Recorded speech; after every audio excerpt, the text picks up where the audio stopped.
So let's start to look at e-commerce entities. As mentioned in the introduction, e-commerce entities are basically those organizations and companies who sell their products and services online. We're going to look at 6 particular types.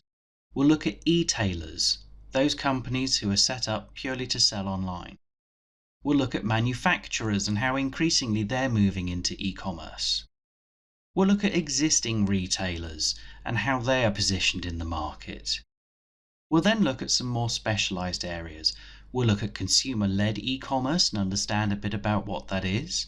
And we'll look at those people who, instead of selling products, are selling services. So we'll look at service providers in general, and we'll look at financial services as a particular focus area. So let's talk about e-tailers. As I said, those are companies who are set up to sell purely online, the likes of Amazon and eBay, for example. These companies tend to source their products or services from a variety of suppliers, seeking to pull together a mix of products and services that best meet the needs of their marketplace. Those marketplaces could be global, but often you'll find they're still regional. The types of products and services that sell can vary from country to country.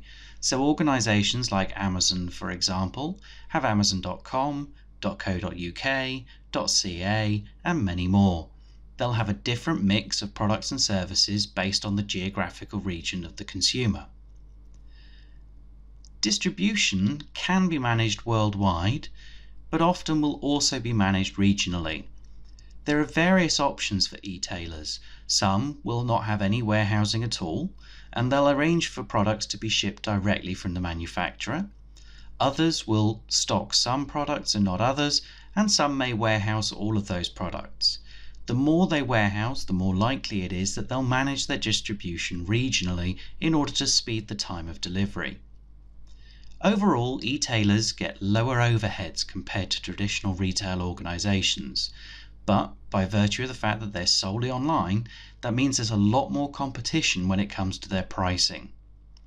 One thing that is common to all e-tailers is they'll provide some kind of online customer service. Without stores for people to go into and ask questions, they have to provide some mechanism for contact with customers. This may be over the phone, it could be online chats, it could be wikis. Traditionally, manufacturers sold all of their goods through wholesalers and third-party retailers. Increasingly these days, we're seeing more and more of them move into e-commerce. By setting up a sales website, they're able to sell direct to the consumer, cutting out the middleman and maximizing their profits. When you look at companies such as Apple and Dell, you'll see the range of products that they've manufactured themselves. What you may see on some manufacturers' sites is also some degree of e-tailing, i.e. the inclusion of products such as accessories or complementary goods that they don't manufacture themselves but have sourced from third-party suppliers.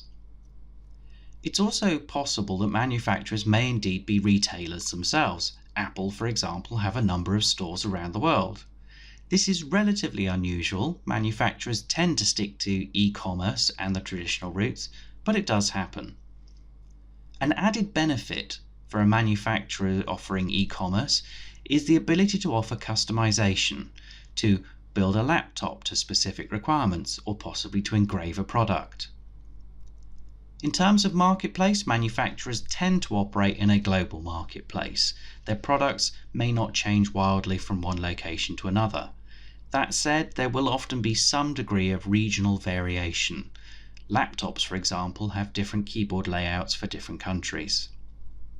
When it comes to customer services, this can result in a fairly mixed model for customer service.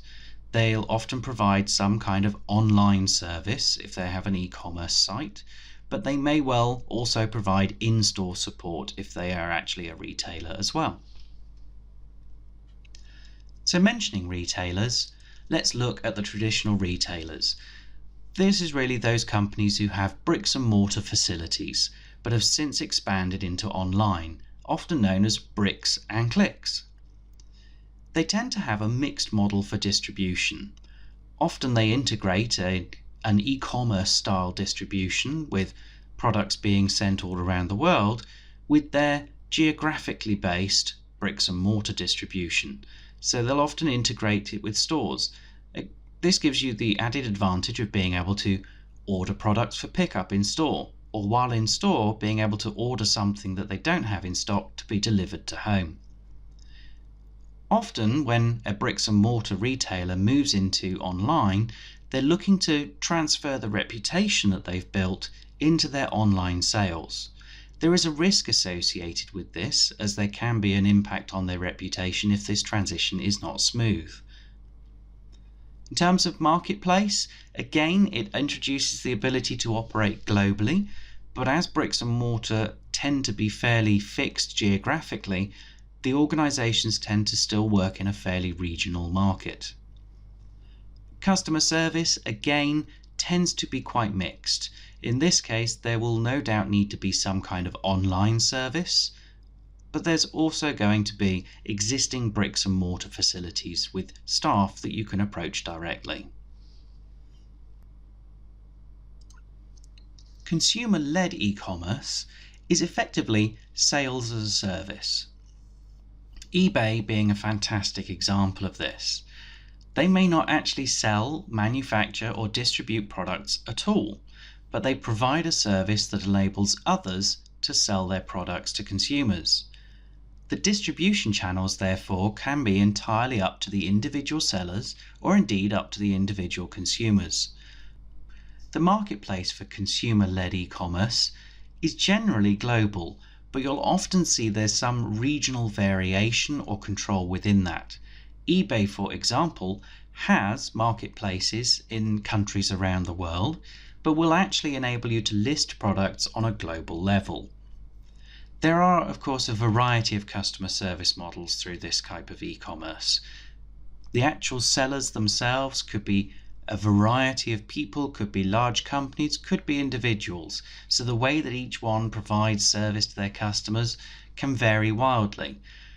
A good consumer-led e-commerce site such as eBay will often provide an intermediary customer service, whereby they will help with disputes and they will have policies that govern how those are addressed. Consumer-led e-commerce is by and large about both the buying and the selling of goods. Service providers, as the name suggests, focus on selling services rather than products. EasyJet and lastminute.com are a couple of good examples. They're selling travel and transport services. There's little or no need for formal distribution networks. They're not sending products to your house, and other than occasionally sending tickets, bills or invoices, there's limited need for them to distribute anything. In terms of a marketplace, whilst it is global, there are often heavy regional variations. If you're a travel company, for example, operating aeroplanes, there's very limited opportunity for you to sell tickets into a country that you don't fly in or out of. Service providers will often provide good online customer service. Financial services is in fact quite a mature market. Financial services adopted e-commerce quite early on. They're often a mix of both online and physical resources. Banks, for example, still maintain branches as well as having websites and apps. They may also use some existing access models such as cash machines or allowing you to conduct business in post offices. There are, however, a number of financial organizations who exist purely in the online space, insurance companies being a good example. They often offer a mixed customer service model if they've got bricks and mortar, or indeed, much like e-tailers, provide an online customer management model. So that concludes the 6 key areas that we were looking at, but before we finish there are a couple of other things worth mentioning. One is that there are quite a lot of informative sites out there. These are not necessarily e-commerce sites themselves, but they may offer consumers advice and guidance on products and services. Price comparison sites are a good example, but there are many wikis, blogs and other websites that offer consumers guidance. These sites tend not to actually take the sale of the product or the service directly. They tend to link through to the retailer for the consumer to actually process their purchase. They may, however, receive some kind of referral bonus for doing this. Another growth area is in entertainment sites. This is actually just another type of service provider, but video streaming and online gaming have grown in popularity over the last few years. So that brings us to the end of looking at e-commerce entities. We've seen that there are a variety of different organizations offering a variety of products and services. Each individual organization has their own way of managing customers, managing logistics such as distribution, and managing content such as the mix of products and services available. There are some general trends that they follow, such as the provision of online or in-store customer services, but at the end of the day, as with many things, there's a lot of variety around how each individual business operates. Thank you for listening, and when you're ready, please move on to the next video in this module.